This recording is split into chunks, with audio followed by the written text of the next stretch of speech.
Watching movies and dying inside. Watching movies and dying. Hi there, gang, and welcome back to Watching Movies and Dyin Inside.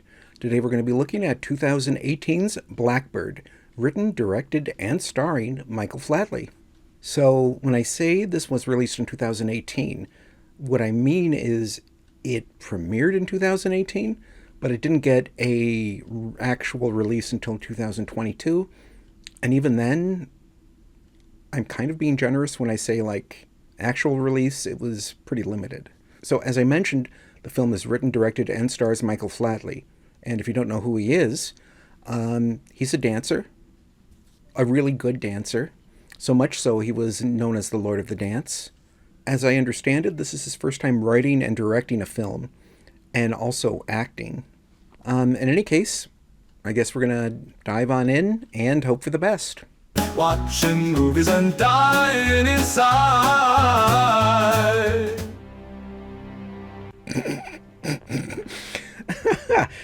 Dance Lord Productions. I mean, that, you know, it's just a funny name is all. I looked up Michael Flatley before starting this, and I was kind of surprised to find out that he's American. I guess I always assumed he was Irish or British or something. But yeah, I guess he was born in Chicago. I'm worried about him. I just don't know what he's going to do next. There's no one like him. He's irreplaceable. No one can do what he does. Ugh, it's going to be one of those movies.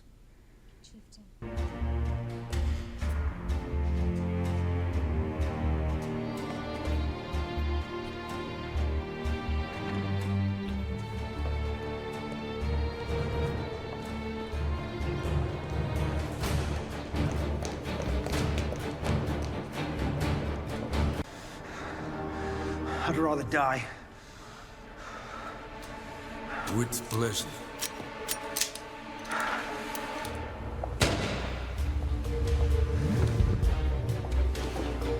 So, that guy's plan was to hand off what I assume was the hollow coin to his contact who was undercover as a nun at that church.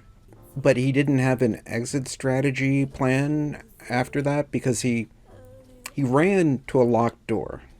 If he knew ahead that she would be at the church, why wouldn't he have thought far enough ahead to, escape the guys who were trying to kill him?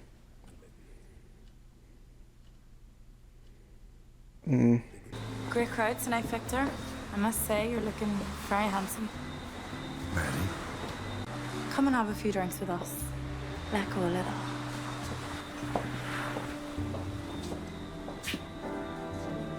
If I understand it, Michael Flatley is playing a super spy, James Bond type, who got out of the game when his wife died. And I'm assuming something is going to happen that draws him back in. I mean, it's not the most original idea, but, if you're going to write and direct and star in a James Bond ripoff, you could do worse.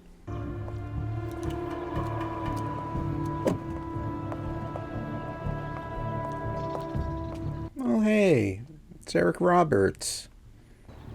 I trust you had a pleasant transfer. Lovely, thank you. You're welcome to the Blue Moon. Yeah, that's some fun. You never know where Eric Roberts is going to show up, but he always brings the goods. Never phones it in. Ah, what a beautiful view. You okay, darling?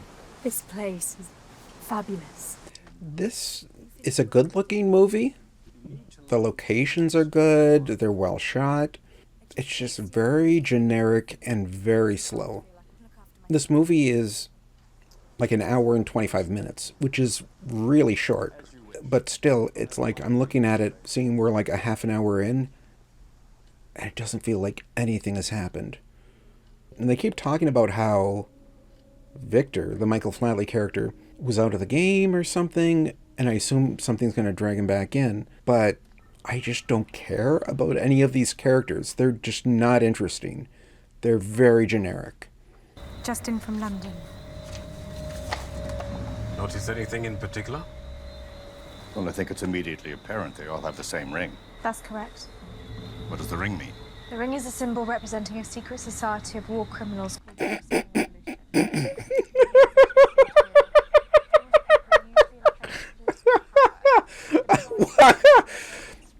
Okay.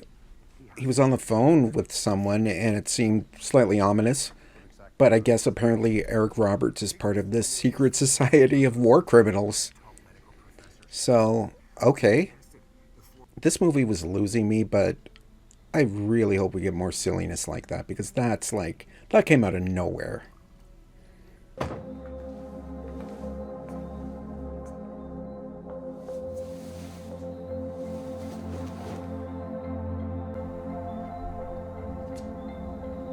Oh, my stars. Well, that scene where the woman, young enough to be his granddaughter, undresses in front of him, that was super important. Absolutely necessary. You know, but in all fairness, if you're gonna write and direct a movie where you play a James Bond type and not have a beautiful young woman throw herself at you, it's like, what are you even doing? I find I always work better under pressure. I find I always work better in an air-conditioned office with less distraction. Okay? Relax, James. Will you get this done? Get back to work. I'm glad Eric Roberts is in this movie, because he seems like the only person who's actually having fun.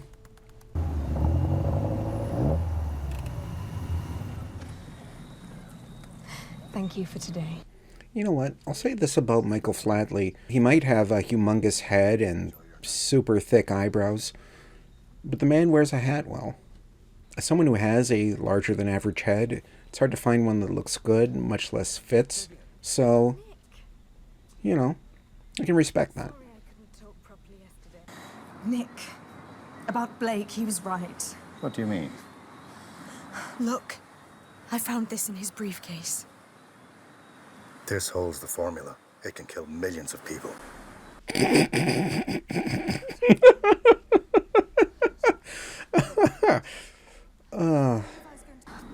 Please take it.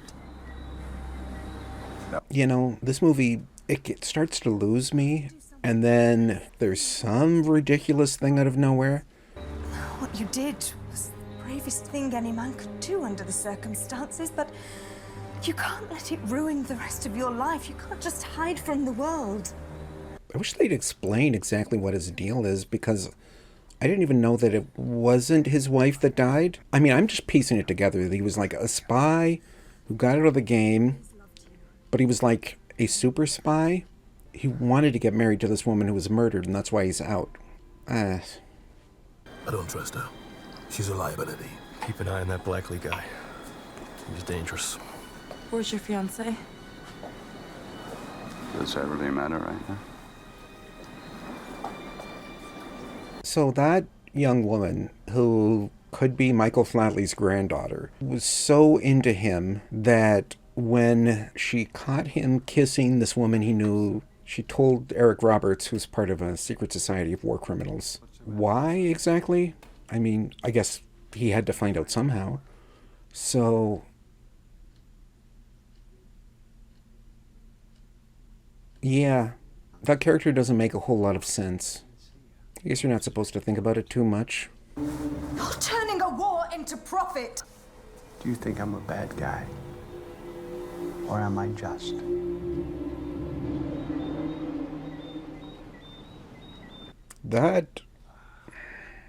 Why did they cut that scene off?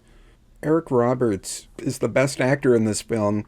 Like, that was a very interesting, tense scene, and it just ended, moved on to the next. Victor, I need to be alone, Madeline. saw you and Vivian. You told them. I know. It's okay, Maddie. It's okay. Is it? Because she really messed things up for everyone.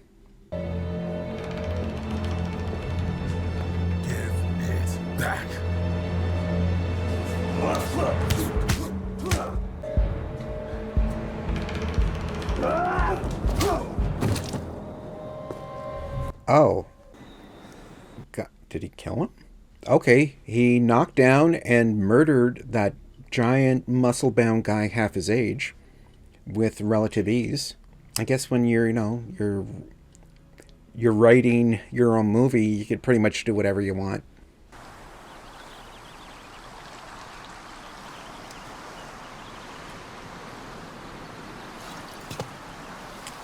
This movie is awful.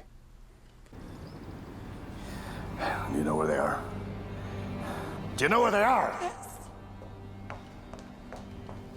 Why is that character still in the movie? Like, she really messed things up, like, big time. And I don't want to say she could do better than Michael Flatley, but you know.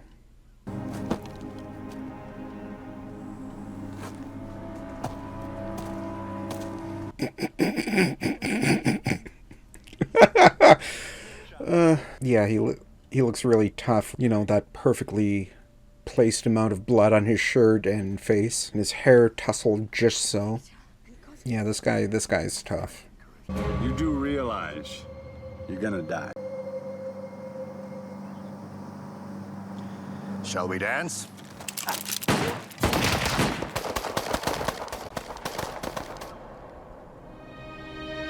Wait. What was that? Is that it? Yo. I was expecting like a big final shootout between Eric Roberts and his goons and Michael Flatley, but then they just start shooting at each other and that's it? That was the climax? That was so anticlimactic. The world may never know what any of us do from within the shadows. But we do it. Okay, you know what? This movie's killing me. There have been a few points where I've been like really close to that, and then something happens and I'm like, okay, that's hilarious, or this is kind of interesting. But I just want to make that clear. Like, I am dying inside. I'm dying inside. So that was Blackbird. It wasn't the worst movie I've ever seen. The acting was pretty good, you know? Even Michael Flatley himself. He didn't really push himself too far, but he wasn't bad. It was a good-looking enough film, shot in some interesting and good-looking locations. But I hated it. I hated this movie. It was just so boring. It was all set up. It was like if you took a James Bond film and edited out all the action and the climax, you would have Blackbird. Just when you thought something was going to happen, nothing happened. This was just such a bad, frustrating movie. Yeah. So yeah, that was Blackbird. Yeah. Shall we dance?